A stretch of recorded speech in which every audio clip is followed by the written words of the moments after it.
It was like 850 Canadian dollars, I think, for a 125 with a fucking lid and a light and a stand. Damn.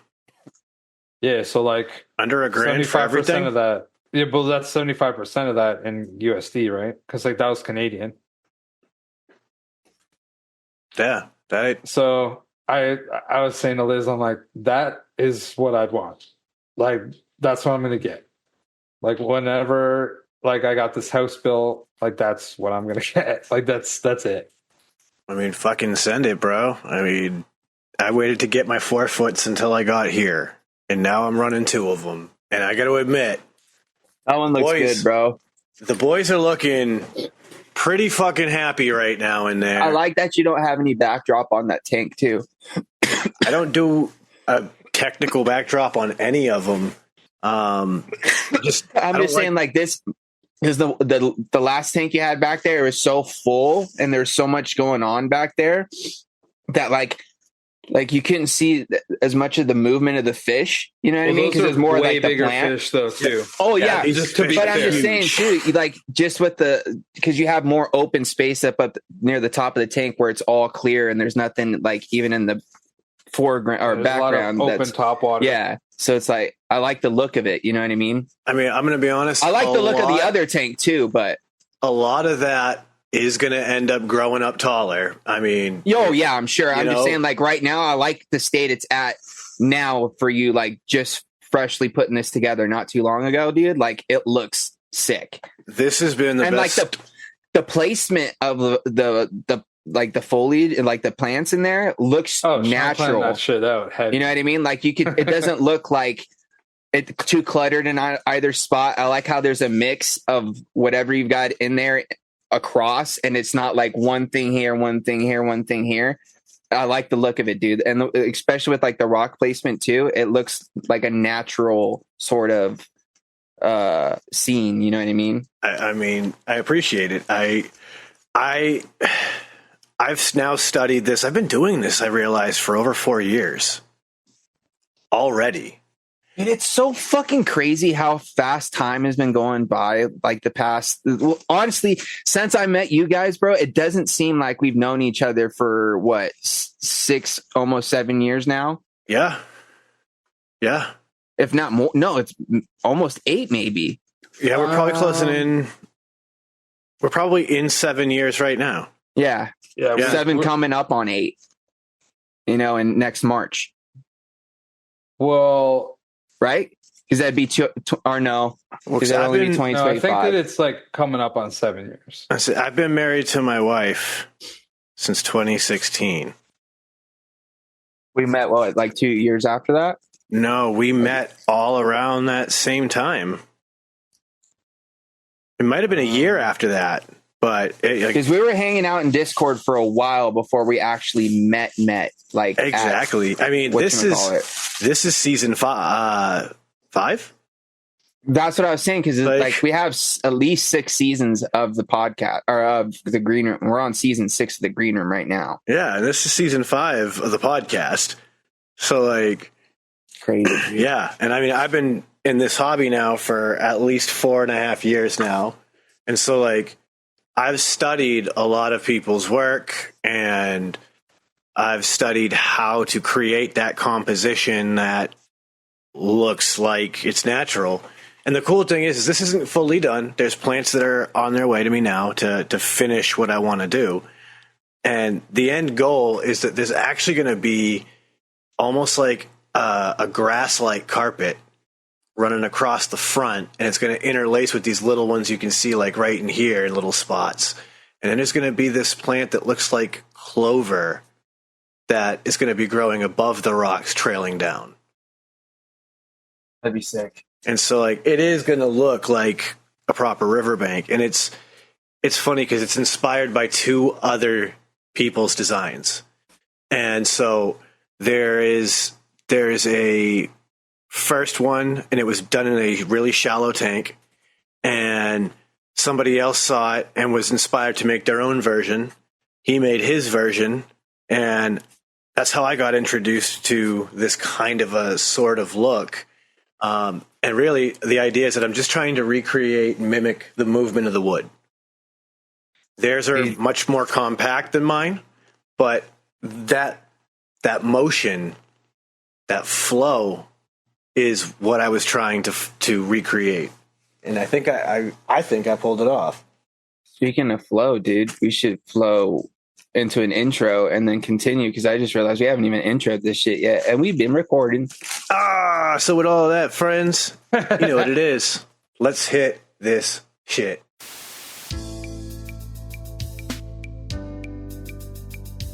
Ladies and gentlemen, I introduce you to Shedtime. What is Shedtime, you ask? Well, it's code for the consumption of cannabis, but it's much more than that. Shedtime's a state of mind. It's art, it's music, it's cryptocurrency, technology, it's food, it's vaping. It can be whatever you want it to be, as long as you're not letting the bastards get you down, not being a dick, and making it fun. When you're in the shed, it's whatever your mind allows you to create.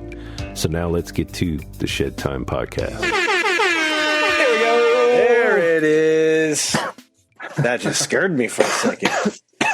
Took a second. But flow is an interesting thing that I'm going to jump off of real quick, because I was watching something earlier today about this whole notion that like rest and recovery is huge for your body, you know, repairing itself.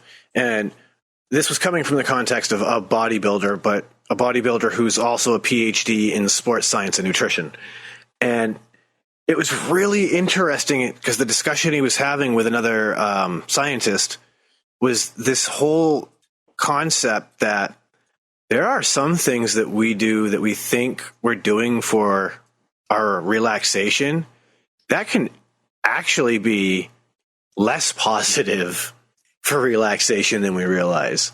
Things like there are the people who think like getting into an ice bath is a good move for recovery and stuff. And they were saying that the data doesn't actually show that. But it got me thinking, like, one of the main points he was making is that for some people, most people really, when you've been working hard and your body needs that time to recover, sometimes the best thing you can do is eat some good, nutritious food and just rest on a couch, throw on Netflix, and watch a couple episodes of your favorite show. And just let your body shut down for a bit. And it was very interesting. It got me thinking, like, how many things are we doing as a form of relaxation that actually, like, sort of does the opposite? You know what I mean? Like, one of the examples he gave of that was, you know, it's fun to get on the internet and, like, you know, fuck with people or argue about politics or whatever. That can be totally fun. But at the same time, what is that doing to you physically, physiologically, right? Like, it's raising your blood pressure. It's making you anxious and tense, maybe a little angry. And none of that is good to actually relax you. It's like, on the flip of that, it's far more beneficial to just sit there and scroll and watch cute puppy videos. Yeah, I don't think there's like a lot of people like out there that are like, yo, I'm gonna go fucking troll like a boss because it relaxes me. Like I mean, there probably are people out there that do get relaxed by trolling people online. But I feel like there's not that many people that do that. And I think there's like people that do that because they're angry. Like, it's like not a relaxing thing. But I understand what you're saying. I've known actual people who find trolling to be a recreational activity. That I believe.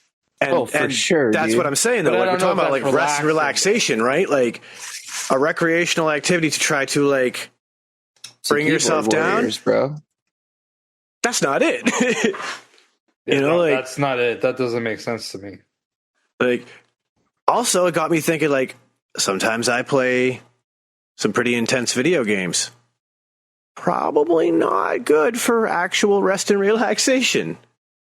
It might be a great leisure activity for a little bit, but that's it. It's an activity, not a relaxation thing. Let me tell you this, Sean. playing Call of Duty does not make me relax one bit. Right? And I have never claimed that. What it does do, dude, is it stresses me out sometimes, bro. But for some reason, I continue to come back. And you know why? I feel like it's part of the human condition, bro. I feel like people actually enjoy discomfort in some way, shape, or form. You know? You might be onto something. Because think about There's it. a lot Like, of people that like punishment. And it's like, exactly, like to different extents. You know, it may be physical, mental, you know, whatever sort of thing you want. But like, I feel like there's at a certain point, like deep down, like we kind of like get some sort of gratification out of it. Because like, there's actually like this study done, I think, where they're like monitoring people's like mental state or some shit. I don't know exactly what was happening, but like more or less what I got out of it was they were saying when people got the like feeling of being happy or whatever, like a certain thing would go off in the brain to a certain extent. But when they got angry, this certain thing went even higher. And it was like, I think it had something to do with like, some sort of euphoric feeling. Like when that, whatever, like euphoria would happen, like it would send this trigger off apparently. And like when people would be like mad or angry about something, oh no, that's what it was. They would show people videos or video clips, and like some of them would make them happy. And then they'd show some, like another part of the test was showing them things that would make them mad. And they would continue to watch and continue to look for things that would made them mad. And like during monitoring, they saw they got more enjoyment out of doing that than they did watching the stuff that made them happy. It was weird. I wish I knew more about this. It was literally something I listened to like a week ago, and I can't remember off the top of my head, but like, I feel like there's something to it. It almost sounds like it's making a case for anger is addictive. You know what I mean? Like it almost acts like addiction, where like once you get into that state of mind, it wants to continue to feed itself like an addiction. And it almost seems like something in your brain is having a similar reaction, where it's like, ding, yeah, a little more rage fuel. Ding, yeah, a little more rage fuel. Because dude, I'll tell you what, bro, when I'm playing Call of Duty, bro, there'll be days where I feel like I'm like, why am I playing this game? This is so stupid. This game is fucking dumb. That shouldn't have happened. I totally shot that guy. There's no way he fucking got me. You know, all the things everybody says when they're playing a first-person shooter and they think they're somewhat decent at the game. I feel like we always think we're a little bit better than we actually are. And we forget that there's people out there that are just fucking sweaty animals that just play the game nonstop. And no matter what I do, I'm not going to be as good as them. And I have to just accept it. But like, there are certain times where it's just like those one-offs where it's just like, it's just too good to be true. You know what I mean? Like there's something had to be wrong. There's no fucking way. Like this guy either saw me or fucking knew I was coming or knew I was standing there, or fucking, there's no way he fucking shot me around the corner when I know I turned that corner before he fucking shot, because fucking I saw myself. I turned the corner before I heard the shot, but somehow he hit me and now all of a sudden I'm dead or so, whatever.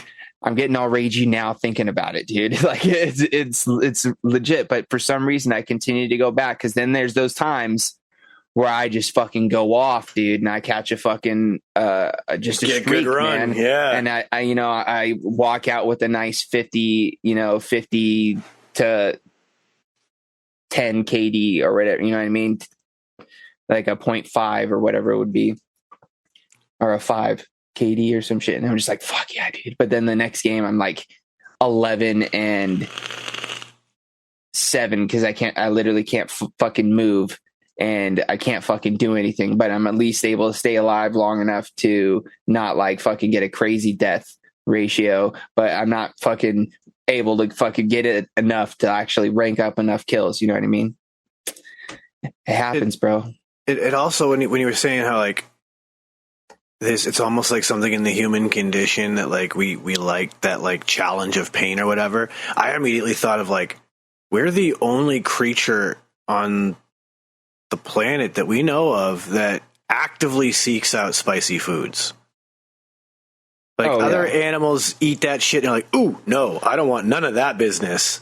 And we're like, spicy pepper hot. I like it. Like, it kind of defies logic.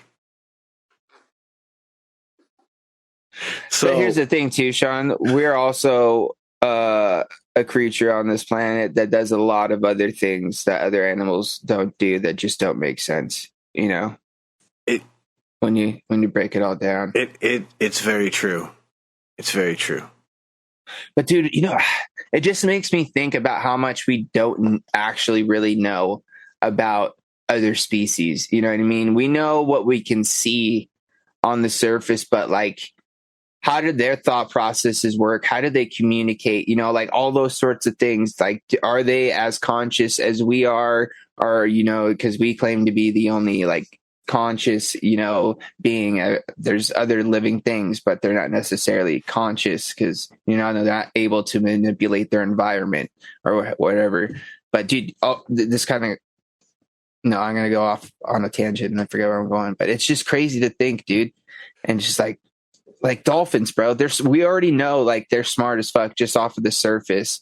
But like, dude, there's even more fucking findings coming out where there's like different dialects that they speak depending on what region or what oceans they're from. And like they have names for each other and all this sort of thing. And dude, it's fucking crazy, dude. Well, it's like crows. And we still don't even know like 90% of what's in the ocean, bro. Telling you, Megalodon's down there. There's something down there, bro. Something's down there, bro. There's got to be. Oh, man. But yeah, like even like when you think about the thinking process of animals, like we have witnessed crows learning to use tools. Yeah. We've witnessed crows bartering with human beings. Like, shit's crazy. There's like even some theories that like apes are going like in the are reaching their stone age because they're starting to use tools and things that they normally didn't do. Like there's this, have you ever seen the video or the pictures of the orangutan that are fishing with a spear? They're literally like hanging off limbs of a tree with a fucking sharpened stick waiting for fish to come by, and they're fucking getting them just because they watched fucking people around spearfish, and they're like, hey, what? We can do that? And all of a sudden now they're out there fucking with their all crazy ass long arms, dude. Just fucking. Your orangutan's like, I didn't know this was an option. Hoo-yah! But there's also other animals that kind of use tools. Like sea otters, fucking like certain species have like fucking their special rock that they carry around with them to crack open fucking clams. And then again, talk about self-awareness, right?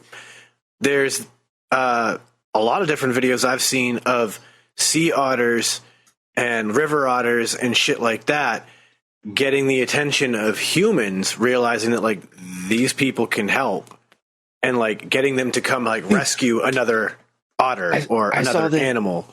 I saw this video the other day where this fucking shark fucking keeps like swimming up to this fucking boat and like trying to get their fucking attention, and like swims off like kind of, and they follow this fucking shark, and it's like this whale that's caught in this fucking net and shit. And somehow this fucking shark went to go find some fucking help, brought this boat to help fucking get this whale loose.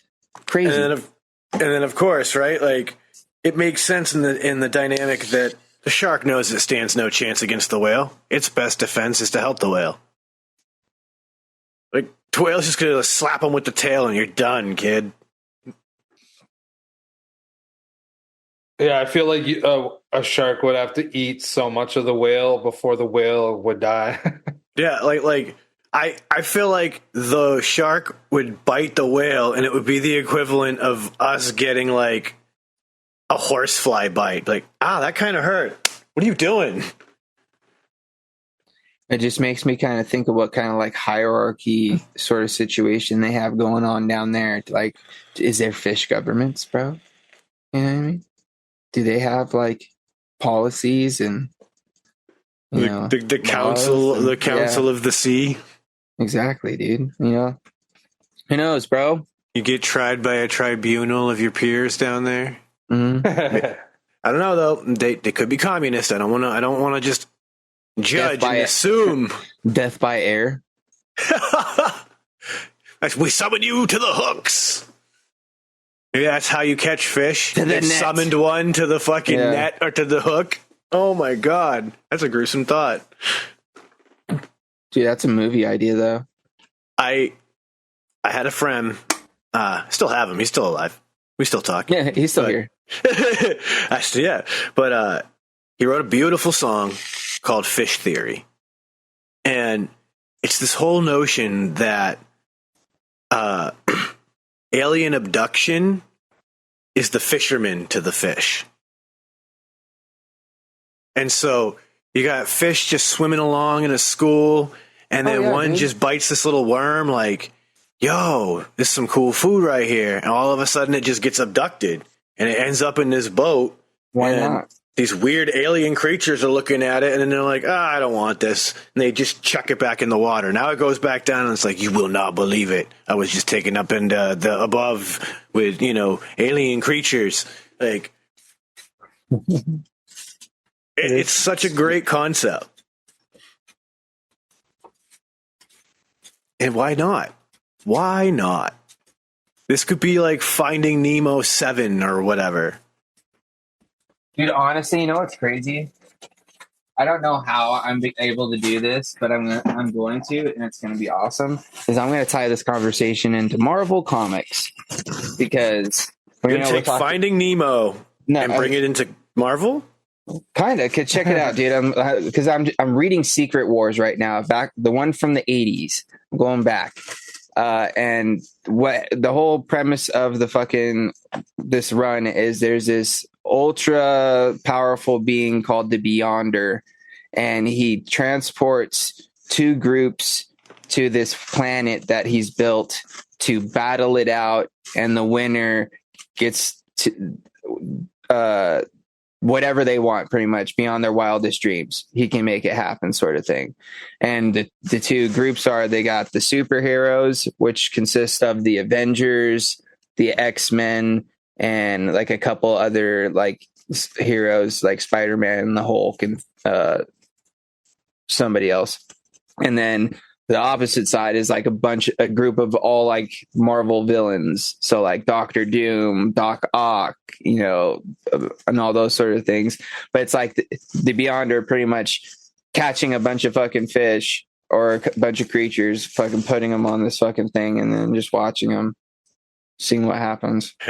It's the Wild Caught Aquarium in action. Yeah. Yep. But anyways, dude, I just wanted to bring that in because, dude, this fucking run, bro. Like, I know it's old, and I'm fucking don't know why I've never read like the original one from back in the day. It's like it's slightly corny just because of like the way it's written from like back in those times, and you can tell they're kind of writing it more towards like, I don't know. It's just different, you know. Well, yeah. I mean? I mean, it's what, the 80s Hollywood. Yeah, but just like seeing that, like the original like artwork and shit is pretty sick. I bet. But dude, I'm on like issue 7 right now because I've been like spacing this one out and not trying to like sit here and read fucking 7 issues a day, because then the whole series will be over because this one's a short run. But dude, it's just getting good. Oh, Galactus is there, bro. The destroyer of planets. Fucking Galactus. And let me tell you what. Right now, he looking like he gonna try to do something about this planet, and it ain't looking good. But we'll see what happens. Have they brought Galactus back into the modern universe? In the comics, yeah. But not in the movies, no. They did the Silver Surfer back in the day, the Fantastic Four Silver Surfer movie. I remember I that, think, yeah. and they did Galactus then, but they just made him the planet instead of like him being the big, large, crazy looking, gigantic character that he is.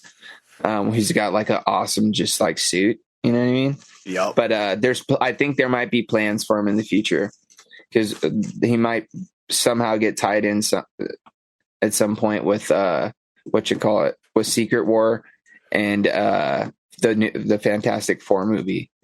He's always just been such a Because he's he's mainly a Fantastic Four villain. Like, he's always been a badass villain. Like, I was never big into comic shit, but I remember friends who were, and I'd look at Galactus and be like, that's fucking cool. Yeah. Destroyer of worlds, let's go. And he has his heralds, and the Silver Surfer is one of them. That's how Silver Surfer got his powers. Anywho. So, this crazy shit that's been going on, I don't know if you guys have heard about it. Some of our listeners probably have, but do you know that Linkin Park is back? Yep, I heard it. But do you also hear the other thing? Did you hear the other thing that's going on also? Is like there's some people like petitioning to have them fire the lead singer because apparently there's accusations of her being associated with human trafficking or something. So the whole thing with her is that there's an allegation that she's a Scientologist and that she defended Danny Masterson during Danny Masterson's trials.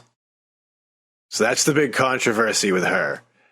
The thing is that this stems from her being there in the very beginning of Danny Masterson's trials, as at the time a friend of Danny Masterson's, just as a witness in the courtroom one time, and there's pictures of her at a Scientology event with some people there. So like that's I didn't know the whole story. I just heard the allegations. Like, yeah, like that's all people are going off of. And she has addressed it and said, like, look, like I was friends with Danny Masterson, and when I found out, you know, the evidence that was against him and everything, like I haven't spoken to him since. Like she completely does not support him or what he did, and you know, that's kind of that. I will say what I thought was interesting, like I haven't been that into Linkin Park since like the very first album when they came out in 98 or 99. But I'll say it was really cool. I watched the live stream of their concert they did, and hearing her approach to doing the classics was kind of cool because like it's obviously like it's not the same singer, but I feel like she pays respect the way that she approaches it. Oh, and, so it's a female that does the lead singer in Linkin Park. Yeah, so they picked up this woman, Emily. I cannot remember her last name now. Because again, I'm not a huge Linkin Park fan. I heard this because it just, at the time of recording, folks, this was very brand new. It's like the last few days that this all has happened. Yeah, like the new single, it's not my style. It's a nice radio pop rock type song. It's going to do really well for them. But yeah, hearing her approach to the classic stuff that like I grew up on, I'm not mad at it. So really? A lot of people are. I know a lot of people I'm kind of indifferent about it. To me, I just kind of wish like instead of like coming back as like Linkin Park, they should have just like maybe just do a different thing and just leave that where that was. You know what I mean? So here's the thing, right? Because like I've listened to both sides of this argument, and for one, when you have bands, like there's always that one person who kind of like is the band leader, if you will, and like is behind the actual process of the band staying, you know, as a operating unit. And that's always been Mike Shinoda and what's his face, Johan, the DJ. I can't remember his name now. Johan. There we go, Johan. So it's always been their band more. And it was just Chester had the personality. He made the frontman position perfect. I don't think, from what I see, she's going to ever have that personality and presence. I don't think so.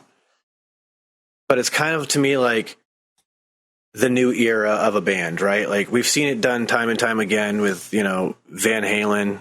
You have the the Tommy Lee, the fucking, Jesus Christ, my brain is going dead right now. David Lee Roth.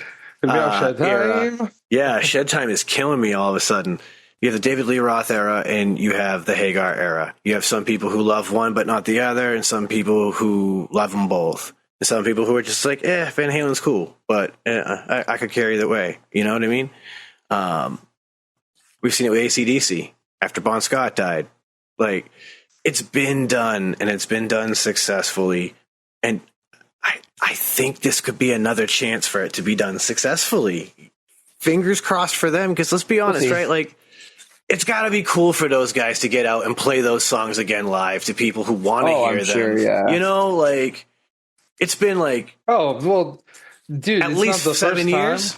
Well, it's not even the first time, right? Like, I'm sure that everybody here likes Sublime. Does anybody really like Sublime with Rome? No. Because I don't. Yeah, dude, I like them now with his son. See, I haven't heard that yet.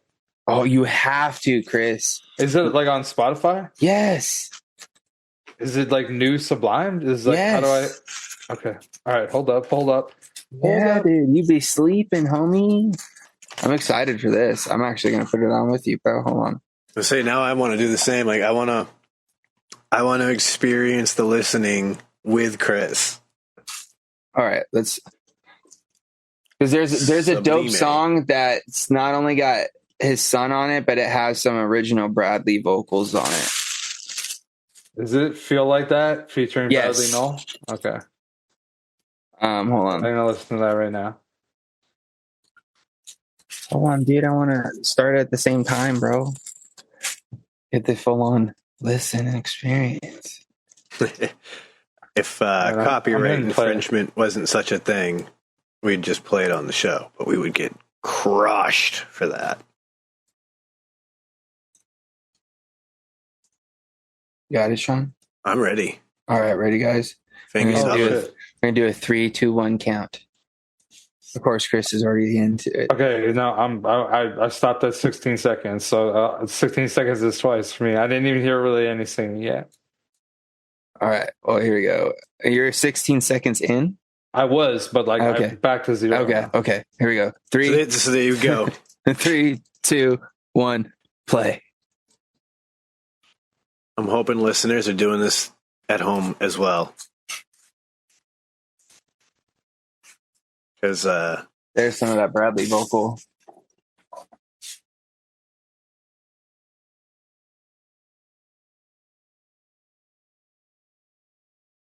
Oh yeah, I forgot this has got stick figure too. Oh, that's right.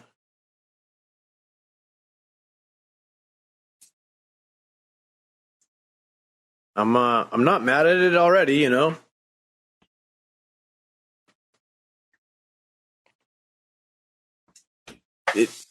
It makes you think, right? Like, had they kept going? Oh, for sure. Would they have gone right here to this? To this style of just reggae? I don't know, man. He died so long ago, bro. He died 30 years ago. Almost. Well, no, wait. Maybe he died in like 1996. Like 28 years ago? That's what I'm saying, though. Like, they had their own lane, right? Like, where would they have taken that lane?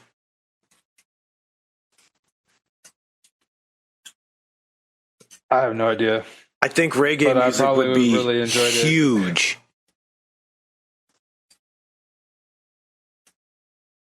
Okay, is this his son? I don't know. You tell me. It's kind of uncanny. Well, yeah, I would assume that it is. Yeah.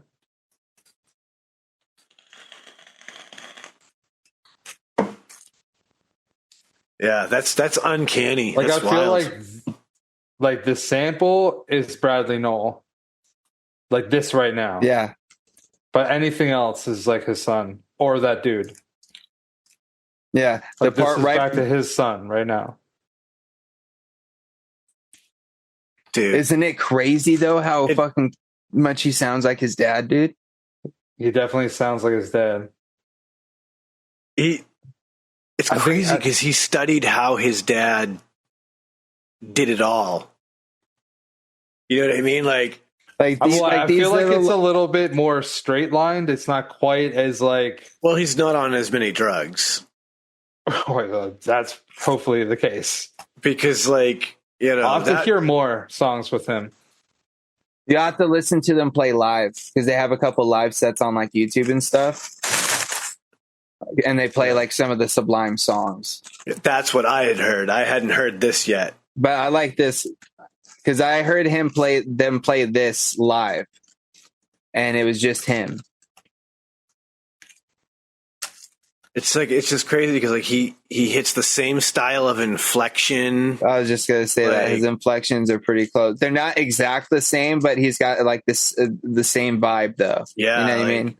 It's very similar, and like the tone is like The tone is almost right exactly the same. It's just like to me, right in this song, I'll have to listen to more because like if he can like freestyle shit and like rip it and like just dude, when he goes live, bro. Okay, then I'll have to do that. All right. Yeah. There's so many like random Sublime songs hearing him that I want to hear him do. You know what I mean? Like those like deep cuts.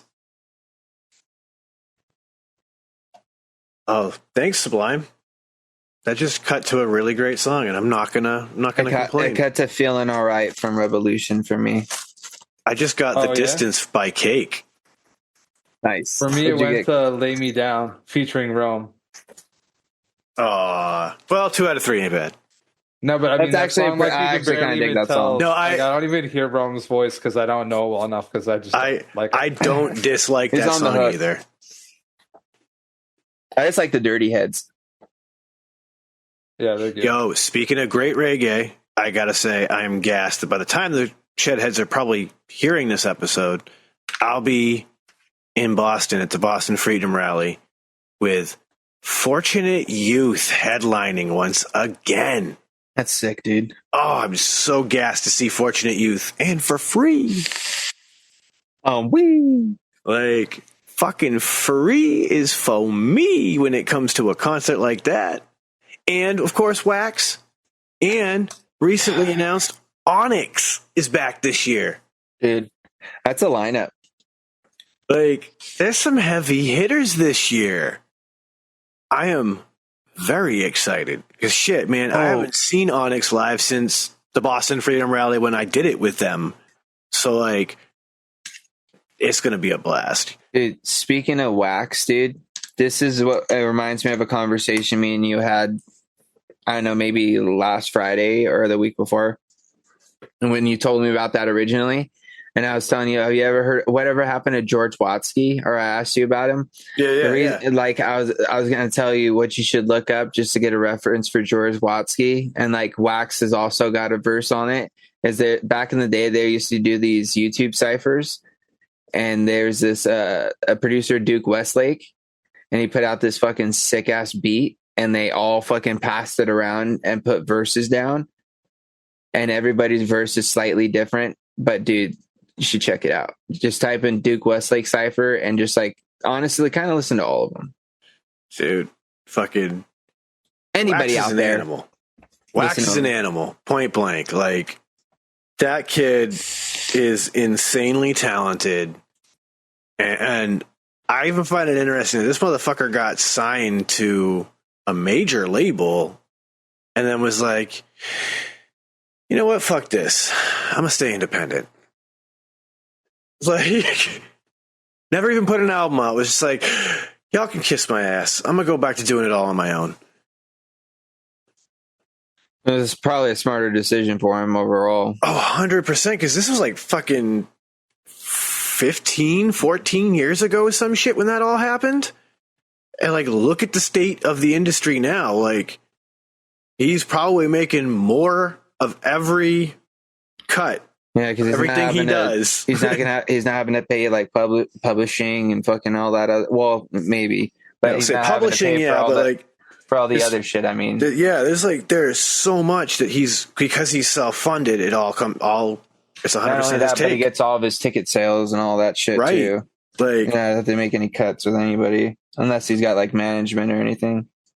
But that's the thing. Like the wax business, as it were, is like a small business instead of, like a multi-billion-dollar conglomerate where you're just a small fish in the big pond with those guys. So like, it's great. And that likely is what affords him the ability to do cool things like a weed festival.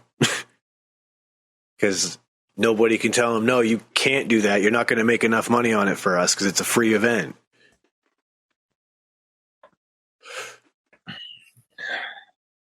All they got to do now is bring back red and meth, and I'm going to be like, head explode. Dude, I just want to go to a show, dude. Some sort of show. Dude, maybe I really want to see Sublime. Oh, dude, for real. I really want to just go. I really want to see some comedy, bro, to be honest. I should just look and fucking get tickets and just go and see somebody. But I think Ronnie Chung's on tour right now. Dude, everybody's on tour right now. It's crazy. Like, honestly, what I just really need to do, because like I'm not too far away, is just fucking go to the Comedy Store one night. Because, dude, it no matter what night you go, there's going to be somebody sick there. Yep, that's true. That's very true. And where's that, in LA? Yeah. What I really want to do, though, Sean, is I really want to go to Austin, go to the Mothership, and like see like a Kill Tony set, or just like see like a Rogan and Friends show one night. I mean, shit, like I'm not far from New York, so like if I was ever good enough at planning that, like the Madison Square could have been a thing, right? Like, but that takes a lot of planning, and I just was not prepared. Yeah, I missed out on the Forum too. That's what's killing me lately, is there's like a lot of like cool shit that's rolling through, but it rolls through like weird places on weird days, and I'm like, yeah, it's usually in like the middle of the week or some shit. Yeah. It's like, fuck, I gotta work, dude. I saw a dope one pop up not so long ago, and it was a Wednesday. And I mean, if you know like 2 months in advance, I mean, maybe you can get like the morning off, after or something. That doesn't work in my world. You can't get a day off ever? Right now, no. But I mean, like if you had it booked it like 3 months ago. I better be dying from COVID to get any time off right now. No, I don't get vacation time until my first year is complete. Well, vacation time is like when you get paid, no? Like, I mean, like just you take a no pay day. Yeah, but I wouldn't do that.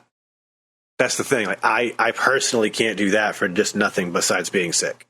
Like, oh no, I'm thinking like, if like some comedian was like doing a show on a fucking Wednesday night, then maybe you could just like go in at lunch or something, take a half day. No, like that you can't do that in my job.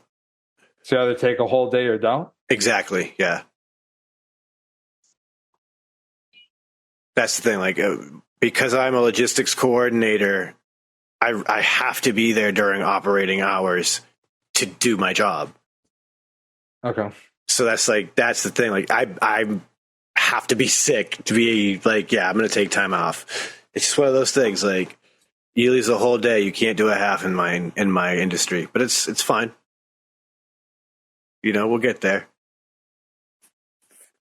Just got to wait until the show comes around on a Friday weekend.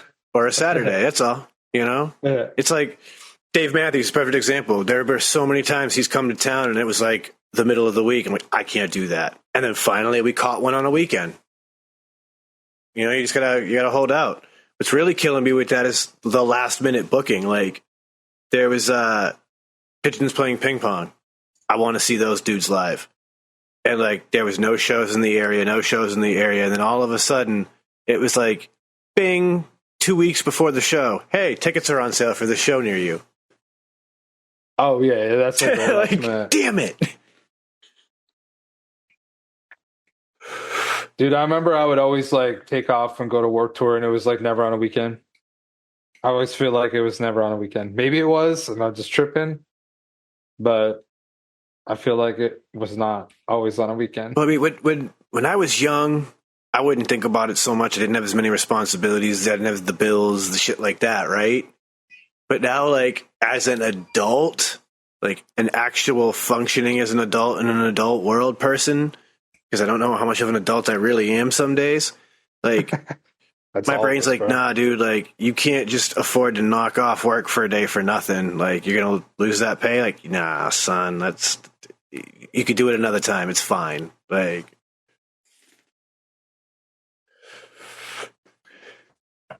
my father-in-law has a saying he used to tell my wife when she was a kid growing up, and it's that boys and parties will always be there, but your job and education won't be.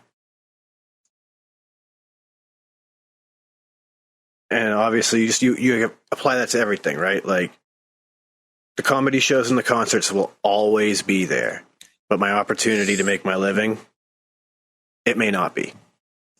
Oh no! Like, if you're gonna like put your job at risk type shit, then yeah. But I mean, a lot of people that can, if they find out about something 2 months in advance, they can be like, hey, can I, on the 20th, can I come in fucking at lunch or like half day, or would you prefer me to take the whole day off? Like, there's something that's like really important for me, and like, you know what I mean? Like, if you didn't do it all of the time.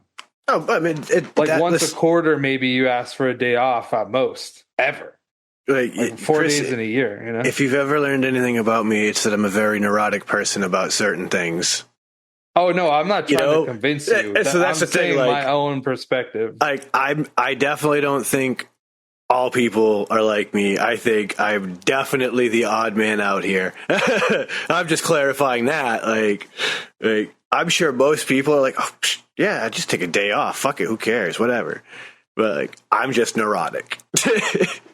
Yeah, no, but for me, right, like, it'd be hard to do it the day of type shit, or like a week before. But if I knew about it, like, you know what I mean? Like, let's say for like Will's meetup, like, I know it's going to be the end of April or like whatever, or end of March, beginning of April.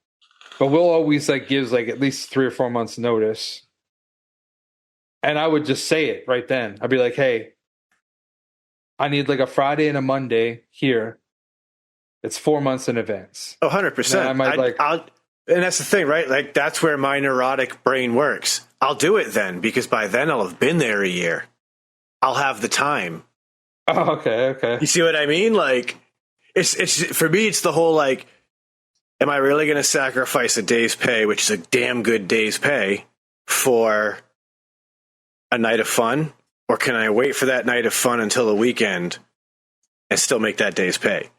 You know? Like, yeah, it's to pay for that night. Yeah, that's it. Like, that's just how my brain works. Like, I'm neurotic like that. I'm the guy that I took a phone call in the gym earlier, and I was like, no, don't worry. Like, I'm one of those people who doesn't know how to not work when I'm off the clock. Like you can't leave it at the job. Like, well, it's like, I'm taking a phone call from the chief of a fire department in one of the towns here in the state. I'm not going to tell him kick rocks. I'll talk to you in the morning. You know what I mean? Oh, yeah. Like, it's not professional. It's not what I'm trying to do to, you know, continue in my career.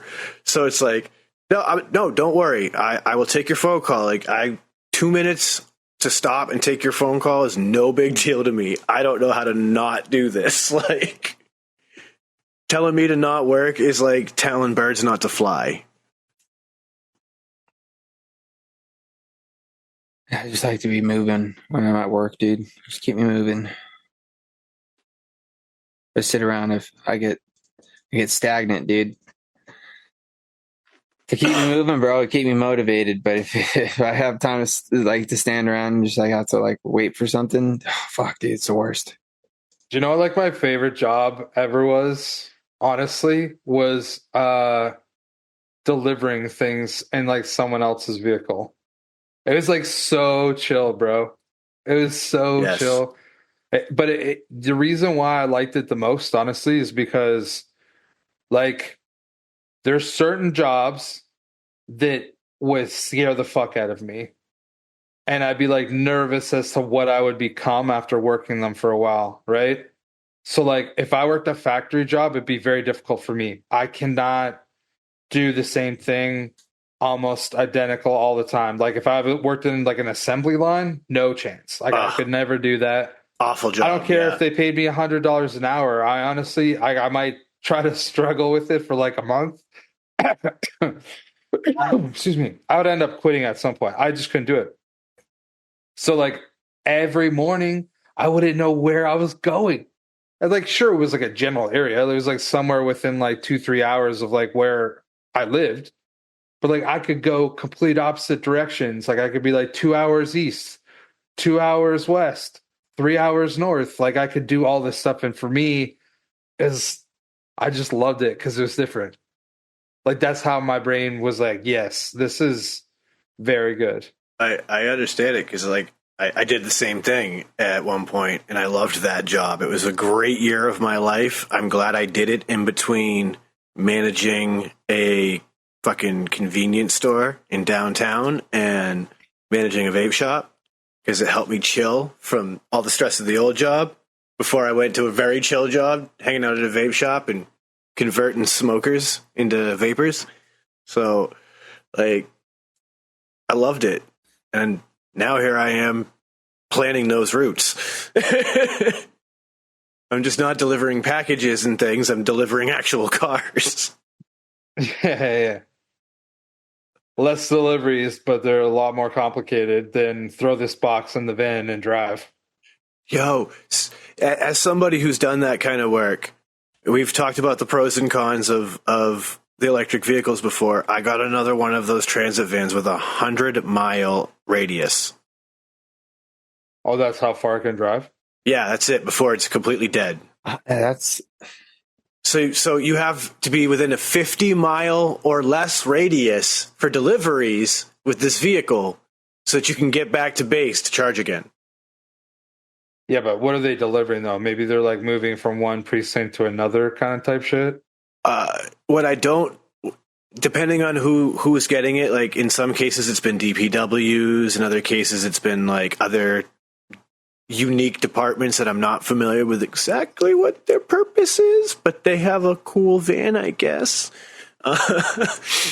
Could they be like going to like schools and like doing demonstrations at like fucking schools? No, it wouldn't be something like that. Like these are like meant to be like actual work vans, like a normal utility van type of thing.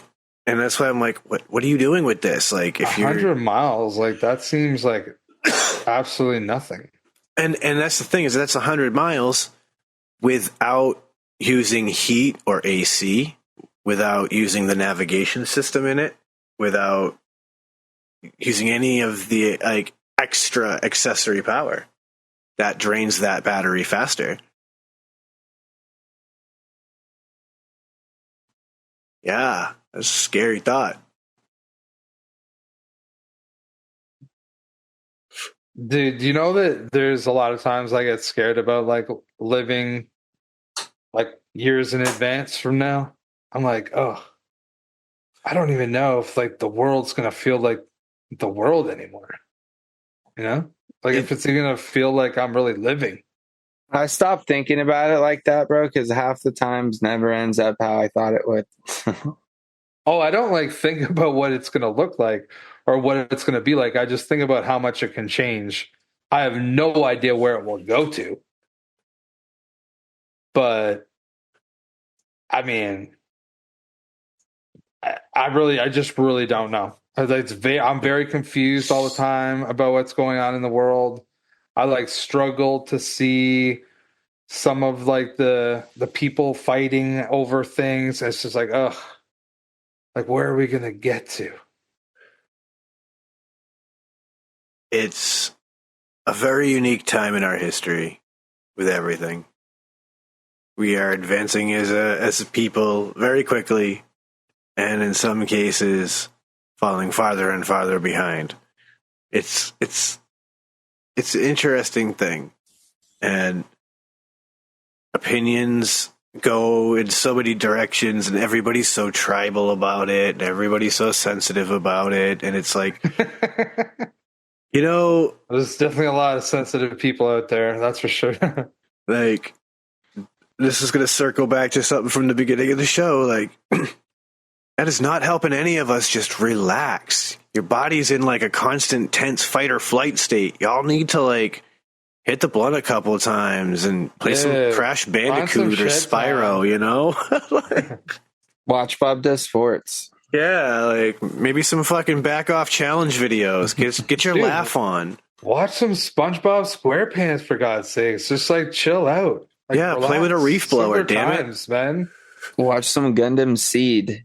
That's what I'm on now. I highly recommend, since it's now available on streaming, to watch the OG 90s Ninja Turtles as well. Yeah, God, that'll put a smile on your face if you're like 30 and older. I found a YouTube channel a while back, Sean, that would just stream episodes, and they were just on a loop. It still pops on every now and then because I still see it pop up in my suggested videos. I would have put that on every now and then, but it was always just like I could never find one that was the next few episodes, like another video. It was always just the same 4 episodes. Yeah, they always seem to just run like the first season. And I'm like, come on, man. Like I had like the first like several seasons in the collection. I had them all on VHS when I was on DVD. I had them all on VHS, bro. They're gone now, I think. Mine too. But it was what it was, right? Like, it's a darn shame. Here we are now. We can stream them. So at least the first couple of seasons. They exist in some form. Yeah. Like, funny you should say that. Have you ever dove into that whole world of lost media? No. So it's kind of that idea of like, well, all right, at least this thing exists. So it'll be a situation where like a couple people would make a post and be like, does anybody remember this video game from the mid 90s that I remember playing as a kid? And they'd describe it, and somebody else would be like, yo, I do remember that game. And then it becomes this like investigation by some people really like that are now interested. Shazam, the Shaq Genie movie? Not in that sense, more like something that we can actually tangibly prove existed. No, or wasn't that where Sinbad was in Shazam or whatever? So that is the situation that there is a Shazam and what was the other one called? Kazam. There we go. Shazam and Kazam, and that there was this knockoff movie, Kazam, with Sinbad at the same time that Shazam was out. Yeah, he was a superhero in it, right? I can't fully remember. The weird thing is that I, like tons of these people, am one of those people who swear to God I remember seeing the commercials or seeing the box in a DV or movie rental store and thinking to myself, that's so weird. Why would you do that when they just put out Shazam and you're gonna get crushed? But even Sinbad swears that it never happened. Oh, really? Yeah. Apparently, like, I thought I saw a video where somebody actually found a VHS. Allegedly, that's been faked. Oh, really? Again, like that's the world we live in. But I do recall reading Sinbad saying that, come on, man, it never happened. This movie doesn't exist. I don't know what you're talking about. And so it's a crazy situation. It is what it is on that one. But like in an actual sense of lost media, like an example that I think a lot of people might remember is the SpongeBob episode where they swear, right? It's been confirmed that there is a uncensored version of that. Oh, really? This is a piece of lost media that'll probably never be found, but it has been confirmed by the creators of SpongeBob that they couldn't get it to sound right when they were just saying nonsense gibberish in place of a cuss word, or not saying something where there should be a cuss word. Yeah. So the solution was that you're just going to have to let it flow naturally and cuss, and we're going to literally censor it. And so it has been confirmed that there exists a tape before the censor where you would actually hear SpongeBob and Patrick dropping F-bombs and shit. So, like, that's one we'll probably never get our hands on, because obviously Nickelodeon's never going to let that leak. But that's a cool piece of lost media that we know does technically exist. But there's been some crazy ones. There was a song one that somebody had found. They just uploaded this, like, little 30-second clip of a song. And they were like, I found this on a tape, and I can't find who made it. Does anybody recognize it? And it becomes this giant mystery. All these people are listening to this clip of this music, trying to figure out what it is, where it came from. It becomes an obsession for tons of people for years. And actually, just recently, they've discovered the origin of this song. And so, in the lost media world, it was known as Everybody Knows That, ulterior motives. And it turns out that they have now figured out who the original composer is, and the song made an appearance in a porn movie. And this is why nobody could fucking find it. It was in, like, some old cheesy, like, early 90s porn video. And it was a song this dude composed called Ulterior Motives. And it just had this catchy little, like, late 80s synth pop sound and this, like, Ulterior Motives fucking vocal clip. And probably just went into his, like, 80s synth sound from there out for the rest of the video. And this person obviously uploaded this clip of this audio and created this huge hunt for this song. All to find out he had produced it for the adult film industry. Surprise! Allegedly, the dude is trying to dig up the masters so that he can release it so that people can actually hear the whole track. Because let's face it, it's probably going to be easier for him to do that than for the world to find the video it appeared in. Yeah, and let's be honest. Who wants to watch that now? Exactly. Exactly. So that shit's vintage at this point. That's fucked to think about. Vintage porn. Dude, so many things are vintage at this point. Is there a collector's industry for vintage porn? I'm sure that there probably is. Dude, you don't think that there's, like, not people that are, like, my age and older that are, like, scouting out old VHS tapes of, like, their favorite porn stars from when they're, like, coming of age, if you know what I'm saying?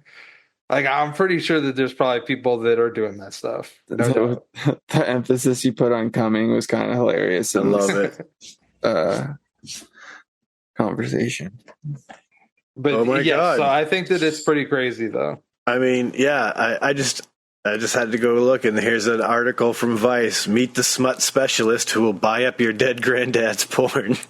So there you go. And he probably peddles it somewhere. Yeah, so there's definitely a world of people buying vintage pornography. Like, yep, look at them ankles. Some fine looking ankles. You got Mr. Burns type people out there like, lamp those gams. No? I know it's an obscure reference. Sorry, dude. Honestly, I was kind of zoned out. Little I'm really Shedhead sorry. zone, bro. I might have got the reference, but Or- I was not paying any attention. As we I'm say on very this sorry. show, welcome back to me. Yeah, welcome I'm back to the show. Sorry, dude. Man, Dude, I that's love the it. one problem with having. I took a step outside the shed real quick, but I'm back. I had to get some air real quick. But I'm back. Yo, I'm like we've all been sitting there. at a computer where I can have multiple tabs going, and my fucking brain is like, Bro. "You need more, bro.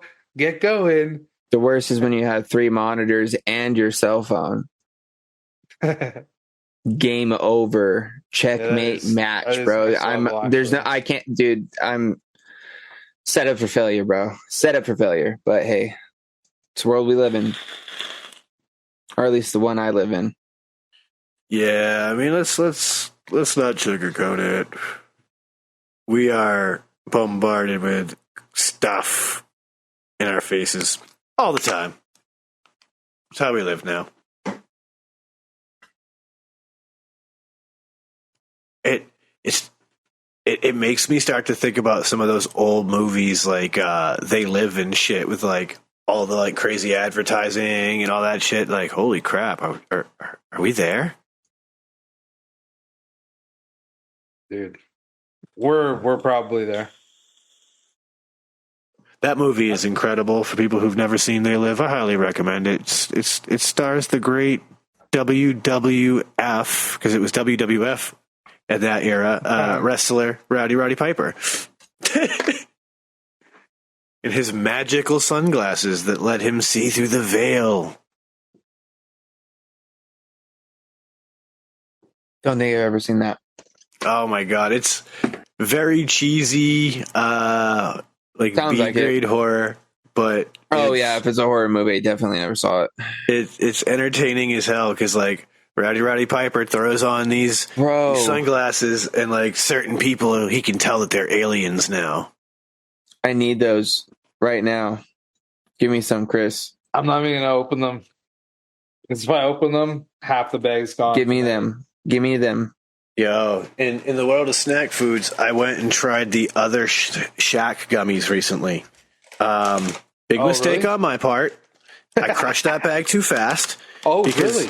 These were the Shackalicious XL sour gummies. And they were green watermelon shamrocks, mixed berry cactuses, and pineapple diesel trucks. Okay. And they were fire. Oh, really? Dude, the flavors were amazing. That pineapple was incredible. That was a really good watermelon.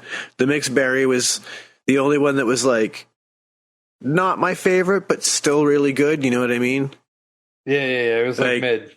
Yeah, like it's the one that you'll probably eat first, clear out, so you can save your favorites, kind of a thing. Yeah, I did. Oh, yeah. Like, you're not mad that they're there. You're just like, Bless everybody out there like me that eats candy by color. Yeah, it's like the not orange all the starburst. time, but a certain amount of things I do for sure. But yeah, I bought that bag, and I was sitting here watching something, and I was like, oh man, that's so good. Oh man, that was so good. Oh man, that was so good. I crushed that whole bag in one sitting. So yeah, highly recommend it if you can find yourself some Shackalicious gummies. This didn't suck. Have you had the Skittles fruit snacks yet, Sean? Skittle fruit snack. I don't think I've seen it they're yet. Not the gummies, but they're actual fruit snacks, dude. I'm already into Skittles flavored. I'm already into this. We picked up a box of them at Costco, and I've been hammering them, dude. I bet. This is going to be a delightful stoner so snack. Good. But they taste more like fruity than like actual fruity than Skittles, but they still taste like a Skittle too, kind of. You know what I mean? It's like they use like the smush fruit and then add their own flavor to it to make sure it has that like you could tell it's definitely a fruit snack. It's like a gum. Obviously, it looks like a gummy, but like when you eat it, you're like, oh yeah, this is definitely more of a fruit snack than it is a gummy. You know what I mean? But they're pretty good, dude. Snack. But they have the flavors are kind of upsetting to me slightly, but they're still good. It's strawberry instead of cherry. Bummer. Grape, orange, lime and green apple instead of lime, which is a bummer. But the green apple in the fruit snack is better than the Skittle. I will say that.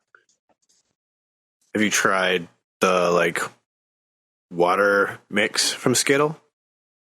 Yeah, dude, they're pretty fire. That was shockingly good. The Starburst ones are good too. Homie at work gave me one of the mango Starburst or Skittle ones, and I was like, Ooh. "What?" Yeah, because they make a tropical pack too, and it was like, Who does? hang on, Skittles. They're like the water mix. Oh yeah, the blue cock. Oh, yeah. Okay. Oh man, dude, that mango is silly. I really like the blue pack, dude. I like wild berry best than tropical than original. Yeah, sour is pretty good, but I can't really eat them too much because they're even worse than Sour Patch Kids to killing like my tongue. Yup. They're so delicious, but they're agree. tasty as shit. Have you noticed that, speaking of Sour Patch Kids being sour, that they've been making less sour versions also of different flavors? Dude, they've been making a lot of different fruits. You know what I mean? Like, 'cause they had like the watermelons, and now they have like cherries, I think, and like grapes, and like yeah, I definitely saw the grapes recently. I've seen cherries recently too. What are you I should have talking grabbed about? Sour Sorry. Patch Sour Kids. Patch Kids. Oh, you guys are finally starting to get the stuff that we've had forever? But is this like branded differently? So you're getting like cherry blasters and fucking I don't know. and, like watermelon slices. Well, we've always had the watermelon. We haven't always had them, but we've had them for a long time. But yeah, From, like Allen's, like the same people that make Sour Patch Kids. Yeah, but they're Sour Patch Kids brand, and then like they're like the grape. I don't. And they're still a kid. You know what? Let's just fucking Google it. And we got a fucking kid, probably monitor wide open here. Google. But the crazy thing is that like some of them, their marketing is like these ones are the less sour versions, and these ones are the more sour versions. And I think that's kind of brilliant for some people. Because let's face it, Sour Patch Kids are pretty fucking fire. Sour Patch Kids are very good. That Dude, and a Baja give me a bag Blast. full of green, a couple of orange, a couple of red. Oh, I'd be. You're saying, right? You know, you get yourself a Baja Blast and yourself a nice bag of some Sour Patch Kids, and you sit down in the movie theater, and you snack on that while you're watching your movie. You're having a good afternoon. All right, let's see here. Yeah, So no, that's a very good afternoon. You know what I mean? Like you're having a good afternoon. Yeah. I'm looking, I'm seeing the watermelons all over the place. I'm trying to find the strawberries. Dude, they've got like all kinds of different like Are they still the variations. shape of like the Sour Patch Kid? No, they're a strawberry. They're the shape of a strawberry, and they're like colored like a strawberry. Kind of like how the watermelon slices are. Oh, okay, And then they have the grapes. Yep, I had the grapes. Those were tasty. Peach. Yeah, fuzzy peaches. Yeah. And then they have apples. It looks like it might They be should like have a a mango fall one. time. I don't see it yet. Do Yeah, I they have haven't seen it in the Snapple store. flavors? Sour Patch Kids? A Snapple Sour Oh yeah, Patch here's Kids the cherries. There's the cherries. They're shaped like cherries. Yeah, cherry blasters. So That's what they're called here. but are they marketed as Sour Patch Kids? Either Cherry Sour Blasters? Patch Kids cherry. No, so like up here they're separate, but they're made by the same company. Because like we've had like other companies that make just like sour cherries and shit like that, but like We've had all that shit, but just So not these are like Sour all Patch. made by the same people. but not the Sour Patch company and brand making them until I'm recently. trying to see what other cool things they have. Other Yeah, than so that. like that in Canada, maybe now they're also Sour Patch like Have you seen the big kids? wild cherries. Whatever. Yes, dude, the Sour Patch Big Kids. No. Are they like this big? Yo, for real? Yeah, Like bro. 10 times the size. It's insane. Yeah. Have you ever seen like in the Halloween candy bags? Sometimes they would do it where like they just give you like this one oversized Sour Patch Kid? No. They've got like I actually remember getting like, you get small fucking Sour Patch Kids than what you would get even in like a Sour Patch Kid bag. I've seen that bag too, but yeah, like have you Yeah, seen I've the seen the big Lemonade one. Fest bag? there's a lemonade one? Yeah, it looks like 1, 2, 3, 4 different kinds of lemonades. Do they have a strawberries and cream one? No, I don't see any of that. I'm trying to see what other like variations they have. They have hearts for Valentine's Day. They have bites where it looks like it's just the heads of Sour Patch Kids, which is kind of hilarious. Let's see. They got just a blue raspberry bag. They got tropical flavor. Oh, this one looks like it's 2 flavors where the head's one flavor and the body's a different flavor. That's kind of dope. They have zombie ones. Yeah, that's pretty much it. Dude, now I want some Sour Patch Kids. We got, I guess, some Hershey's news that I'm just coming up on right now, actually, that I think is kind of exciting. Like, this is just dropping today at the time of recording. Hershey's has revealed its newest limited edition offerings with Kit Kat Ghost Toast and Reese's Werewolf Track leading the seasonal lineup. Ghost Toast features classic Kit Kat wafers wrapped in a cinnamon toast flavored cream, while the Werewolf Tracks combine vanilla flavored cream, milk chocolate, and peanut butter. Ooh. Twizzlers also will have a special offering for Halloween. This one I've been looking for. I'm excited. Ghosts, the line's first ever seasonal shape. They'll be in 8.5 ounce bags, and they're just going to be like the Twizzler nibs, but in ghost shape. Nice. And I do love a good Twizzler cherry nib. Yeah, Dude, yeah. the nibs are the best, bro. Cherry nibs are fire. And so, like, little cherry nib What's ghosts. the other flavor of nibs? Was it raspberry? I No, don't think I've think they ever only- seen. I think they only have cherry here. Okay, Yeah. when I was a kid, there was 2. There was like cherry, which would be the, I guess, the more traditional one, and then there's like a wild berry or like something, and it was like more purple. I don't know. Yeah, Might be different up there in Canada. I have a funny Like- feeling. They might have been like super nibs. You know, like when you're like at like a convenience store or gas station, you get a super nib. You know what No, I'm talking about? no. Now it was like you get like, it'd be like that long. It'd be like the exact same thing as nibs, but it would just be like that long. So it was like as thick as like the tip of my pinky, just like. Do you not see how shocked I look right now? I've never seen such a thing in the dude, US. I need to find a bag Are of you these, serious? bro. I'm literally looking at the Twizzler website just to see what variations they have. Dude, have you ever had like the cherry and lemon Twizzlers where it's like the kind of The like filling soft inside? Twizzler? Yeah, dude, they have them in bites now, dude. Oh, Got to get me some of them. Oh yeah, I see the ghost nibs. Those look kind of cool. They've got pink lemonade ones where it's like the cherry filled plum peels. I'm trying to see if there's any other flavored nibs. No. Peach flavored Twizzlers? what? Yeah, there's peach. That? I mean, I feel like at one time they tried a key lime pie. as a They've tried a seasonal. couple different variations of like the standard like Twizzler. This is just on Twizzler on Hersheyland's website. Oh shit! Here's some more news that I think is exciting for snack food lovers. We all know the Little Debbie mini muffin packs, right? Yes. Yeah. Like they're fire. Dude, now I'm finding more flavors, dude. They're finally releasing the mini muffins in a big pack. So you can get a box that'll be 5 pouches with 6 muffins per pouch instead Nice. of 4.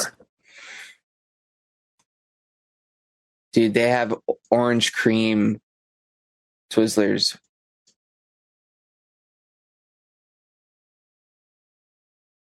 I could see that being fire for like the creamsicle fans out there. I could totally see that being fire. Dude, I kind of want this box of cherry nibs.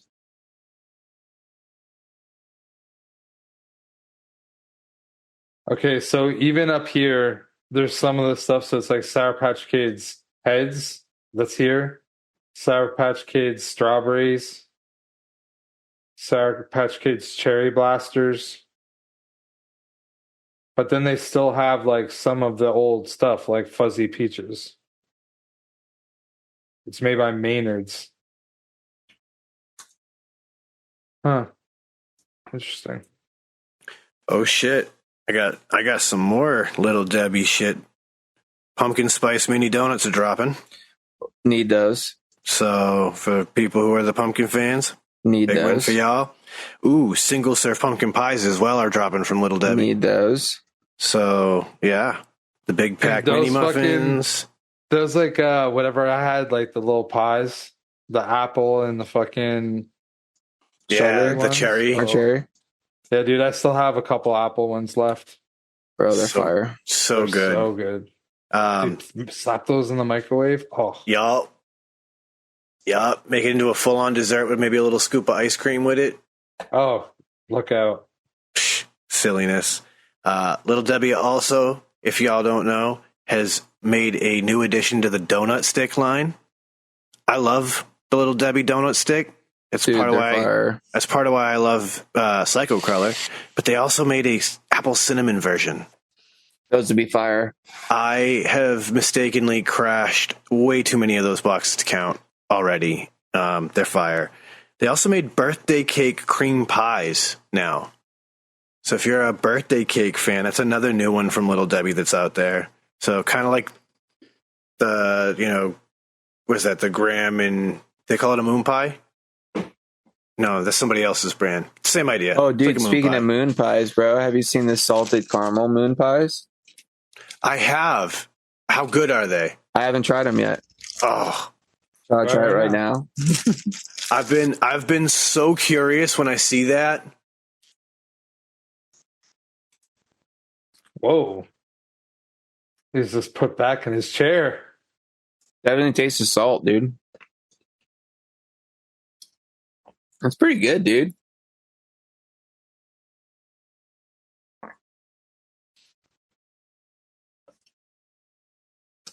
That's crazy because it almost smells mapley. Oh, because of probably all that marshmallow and everything that's in it. Mm-hmm. Not bad. They also make a banana That'd be fire. moon pie, which I've not tried. But it's like it looks like that, only like more yellow. So it's coated in like some sort of banana cream sort of coating. And I've always been like, that's probably gonna slap. Especially if it's something like a Nilla wafer style cookie.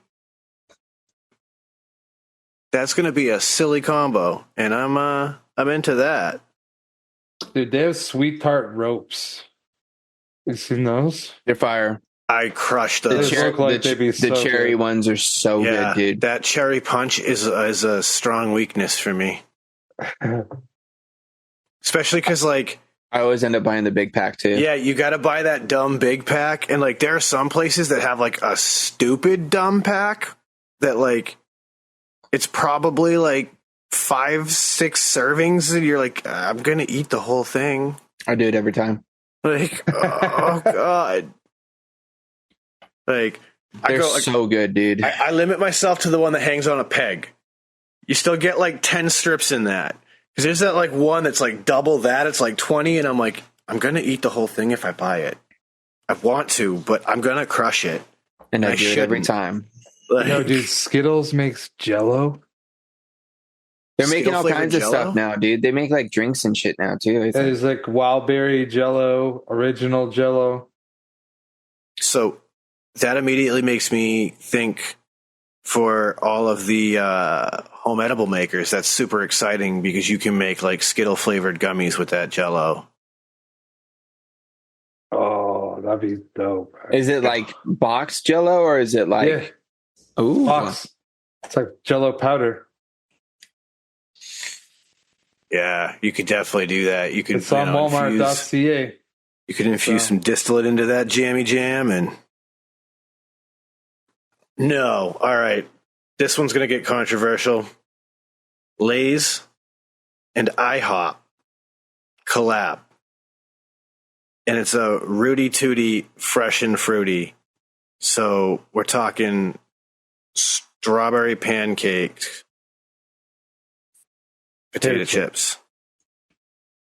I don't think that I would try that. I would have very low expectations. Hold on. Now that I just pulled up the picture so I can actually read the whole label on this bag, it's strawberry topped pancakes with syrup and bacon flavored potato chip. yeah, I'm out. But I do have I would another try question that. for you. Have you tried the ramen Funyuns yet? Oh, dude, so good. Are they? So good. If you like spicy chicken ramen, this is like they just took a big bag of Funyuns and a shitload of the seasoning packets and just dumped it in and sent it. Because, dude, what I used to do back in the day is I used to eat just raw ramen. I just crush it up in the fucking bag and Yep. then just like pour this shit in there and then shake it up and eat it like that. It's actually a very common use, from what I understand, of Dude, those packets, and even in so Asia. fucking good, dude. It's just like a nice crunchy snack. It is. It's tasty as hell. And Chris's face says he doesn't look like he's gonna try it. No, I wouldn't try that. oh, why not? man. I just don't think I would like the consistency of the raw noodles. This is crunchy, dude. Yeah, I don't think I'd like It's like it. eating like a cracker or like a rice cake. I would prefer to eat it with water that was hot. Dude, I'm telling you what, it tastes different. Oh, I'm sure this probably does. Yeah, raw noodle ain't bad. Dude, and the best is when you get down to the end after you've eaten all the noodles out, and then you can just sit there and just like get all the seasoning that's at the bottom corner of the bag. It's just like extra salty. Those like little bits and crumb bits. Yeah. Oh, yeah, dude. Making So me much wanna do it sodium. again. So much sodium. But it's basically like pure MSG and then flavoring, like seasonings. Like it's insane, So salty. but it's so good. Because I'm a big MSG fan. I keep MSG in the kitchen. It's a misunderstood product, and the studies have now shown that it is not harmful like people tried to say it was in the 90s. So just like any salt sodium product, you got to use it in moderation. But it definitely does really intensify the umami experience in food. And I'll tell you what, if you're ever sitting there like tasting something, you're like, it needs something, but I can't quite figure it out. Like it has all the other flavors. Throw a little kick of like an MSG in that real quick and watch it just go bam and intensify all your flavors. Be like, that was it. That was all I needed to brighten it up. It's wild. I'm a fan of what it can do. Dude, can I just say that I had biscuits and gravy last night for dinner. Sir. And I really don't know if there's like anything that I would rather be eating when I'm eating it than biscuits and gravy. Every time. I'm But I also know that I cannot eat it every day, so it doesn't matter. But when I'm eating it, there's nothing that you could put in front of me that would stop me from eating that and start eating whatever you put in front of And me. I always Nothing. eat too much too. I'm glad that, Dude. that this is circling back to last week when we had like a solid half-hour conversation about biscuits and gravy. Because Dude, I made it and I was just like, so good. So I did the same thing, Chris. I did the you? same thing this weekend, and I made biscuits and gravy. yeah, bro, it's because I'm sitting on so many like packages of sausage meat, right? That I'm just like, once a month I'll have it. And the thing is that if I make it and it's just for me, there's always leftovers because I sure as hell can't fucking eat an entire pound of fucking ground sausage into gravy. So I like split it up, and I'll always eat like I'll plate half of it right away, or put it in like a container, and then I'll like eat the other half, which is still a lot of fucking food.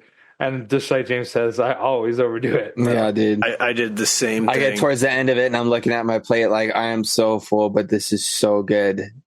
I struggle to eat the last 2 bites just because I need to clear the plate.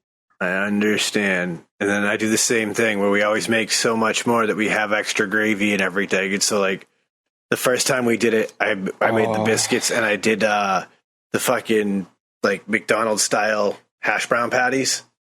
Yeah. And fried those, stuck those on top, then covered it. Yep. I don't know if I can ever not have that patty or some hash brown in there. Throw yourself an egg on top of that too, bro. Dude, actually scrambled eggs. So I was going to say that for the first time, it was like maybe, I don't know, it was like a month ago. I was at Liz's place when we were making biscuits and gravy. And she's like, or maybe it was at my house. I can't remember. Either way, I made scrambled eggs and like I put it on and I was like very nervous about it. I don't know why. Tell me why it's not the best thing you've ever eaten, bro. But it was super fucking good. But I didn't have it last night because it was just me. Dude, I don't do it all the time, but dude, every now and then I'm just like, oh, dude, I want some hash browns, some egg along with this biscuit. And like, if the gravy's not like super crazy, like heavy on sausage, you know, like there's not like a big enough chunk. Like, dude, give me a couple like sausage links or a sausage patty on the side, dude, and I'll fucking cut a little square off the sausage or whatever. Fucking get my nice little bite, dude. Fucking, so fucking good. Dude, mine's always got enough sausage. I don't fuck around. Yeah, likewise. But again, that was last week's top discussion. But circling back again to another older episode recently in the last couple of weeks, we were talking about the new Beetlejuice movie, and your boy did something unthinkable. You went and saw it already? Bro, I went and saw it Saturday. Damn, opening weekend. Dude, it must have been like a busy-ass theater. No. What? No. Empty. It was me and my wife and like a small group here, small group there. So it was probably like 7 to 10 other like couples in that theater, and that was it. At 2:30 in the afternoon. Wow. Okay. I was very surprised it was that quiet. Granted, I mean they were running two theaters, one every half hour, so to speak. Oh, okay. So like, yeah, one would run and then the next would run a half hour later. So that maybe is it. Everybody caught the hour. We caught the half hour and had no crowd. I don't know. But they were running a wicked cool promotion, and we don't eat popcorn, so we didn't bother jumping on it. But you buy the collectible popcorn, you got either a collectible handbook for the recently deceased or a collectible Beetlejuice headstone. That's fucking sick. Yeah, they did that. They've been doing that for like a lot of movies lately, doing like promotional like buckets and like things you can get like if you end up like going ham at sessions. Yeah. We thought about it, but it was like, we're just going to waste the money so we can get the headstone. It's not worth it. Like, can we just buy the headstone? Right? Like we should have asked. Can I just you probably buy it? could. Probably. But I'll tell you what, not bad, man. Not bad. I'm not mad that they made it, and I'm not mad that I went and saw it. So my sister said, she said it was good. She's like, obviously it wasn't as good as the first one. She's like, but I enjoyed it. She's like, and she's like a pretty big, fan of like the original and stuff. I mean, she's grew like up just a on big it, too. fan of Tim Burton. Yeah, I feel like a lot of people overall will probably not think that way. They won't be like, because if you like go back and you watch the original one, I mean, it's a cool story and everything, and like Michael Keaton does like a great job and shit. But like all the special effects are so bad. Like it doesn't have like a super polished feel. So like I think that if it was just more Hollywood, it's gonna feel not as good. But people that like the story would enjoy it, and people that casually like the story would probably really enjoy it. I'll say that, like, there are some things that, like, if you're a Tim Burton fan, you've seen a lot of Tim Burton work and you enjoy it, you're going to enjoy it. It's got a lot of that typical Tim Burton dark humor sprinkled all throughout. And so it's got that. It's what you expect. I, as the person that I am, you know, I have my little nitpicks about it that I think are just little nitpicks, you know, like, honestly, I feel like Catherine O'Hare just didn't feel as natural in her role this time around. But who am I? You know what I mean? That's just my take. Some people might see that and think it was a fantastic portrayal of that character again. It's just, you know, that's how I felt. I was like, yeah, it feels a little forced by her this time. But what do you expect from somebody who hasn't had that role in what? 20 years? plus 30 years, something like that. It's gotta be close to 30 fucking years, man. So, like, I can't expect much of her. Like, there's other little nitpicks where I'm like, oh yeah, that's right, this is a Tim Burton film, that's why that looks that way, you know. But if those are the little things that I'm nitpicking, like, all in all, it was a good story. And dude, it's from 1988. Jesus Christ, So it's 36 years ago. God damn. Yeah. Yeah, so I can't fault her for not being able to fully reprise that role from 36 years ago. And she's got to be pretty old now, too. Yeah, that too. I will say, I mean, it's great to see Winona Ryder reprise that role as an adult. That's a cool experience. Catherine O'Hara is she's 70. Damn, dude. It's crazy to think. It just kind of goes back to like what we were talking about earlier, is the time goes by so fucking fast nowadays. Yep. I don't know if we were talking about that before or after we started recording, but yeah, exactly. Time goes by that fast, we can't tell. And speaking of time going by fast, the clock tells me that we're out of time as well. So I think it's time for us to wrap it up. And that means, Uncle Chris, you know what to do. Well, thanks, everybody. Appreciate you guys, you know, listening in. It's always great to know that people are listening in. Yeah, I think that I'm just going to be super quick about it and just say, check out Frames, Jank, and Vapors YouTube channel Friday nights at 8 o'clock Eastern Standard Time. You can check out the green room. Go to shedtimepodcast.com. Check it out. Give us some likes and whatever, reviews and all that kind of stuff. Feel free to do that. And everybody just be safe. Have a good week. Live your best life. Frames. as always, shout outs to the Shedheads for all you guys' support. We greatly appreciate you guys. If you're not checking out the Patreon, go drop a little peek over there. See if you want to, pledge a little something, help us out over here. There's some exclusive stuff over there as far as, early access to episodes and the such as. So go check that out. Other than that, Chris covered everything else. So I'm going to just end it as I always do, sending out all those positive vibes. Chris by fives. Don't forget to tell somebody you love them, and a little bag or dab will do ya. That's a fact, ladies and gentlemen. So, of course, a big thank you to everybody out there, the Shedheads. You guys mean the world to us. We couldn't do it without y'all. So, with that, I'll tell you, Shedtimepodcast.com has links to everything that you could possibly want. From merch to the Patreon to the Frames Jangling Vapor channel, it's all there. So, one-stop shop. So with that, I'll tell you, don't let the bastards get you down. Be cool, don't be a dick, and whatever it is that you do, try and have some fun, because it's the Shedtime Podcast, and it's time to roll on up and roll on out.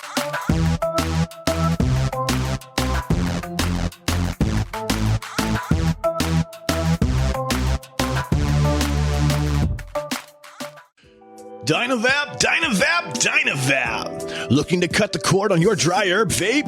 Dynavap. Trying to get the best taste from your herb? Dynavap. Ready to take your sesh to the next level? Then meet Dynavap, the best way to vape your flower or concentrate. Concentrates? That's right. Your flower or hash can be vaped using Dynavap. Check out Dynavap.com to learn more. That's Dynavap.com. Lose the ash? Dynavap. What's going on, Shedheads? It's your boy, Frames Janklin. Are you looking to step up your match game or have a raw copper, brass, or stainless mod or RDA that you're absolutely tired of polishing? Then you need to go and hit up my man Ashton of Palmer's Powders. He does some absolutely amazing powder coating work.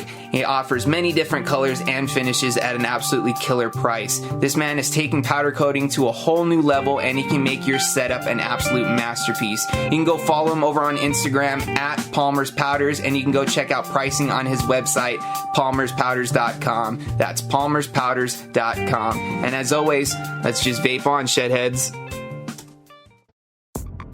I want you to think of your favorite rebuildable right now. Yeah, okay, so you have a layer cake in your hand, and now you're about... Oh, sorry, yeah, that's not everyone's favorite. That's just mine. So think of your favorite rebuildable atomizer. Think about how good of a vape it produces for you. Now, take that and amplify it. And the way that you amplify that is you put in some Breezestone coils. Breezestone coils are handcrafted in Adelaide, Australia. They're made from some of the finest quality wire that you can get. I believe it's wire Buddha. You take those coils, you take them out of that phenomenal packaging that clearly shows how much care that Adam puts on the quality of his coils and the insurance that you get them in good shape. You put them in that favorite RDA, and guess what? You have coils that now sing better than Celine Dion. Go check out Breezestone coils. You can find them on localvape.com and also steelvalleyvapors.com. Suck, dude. Bye. Hasta la bye-bye.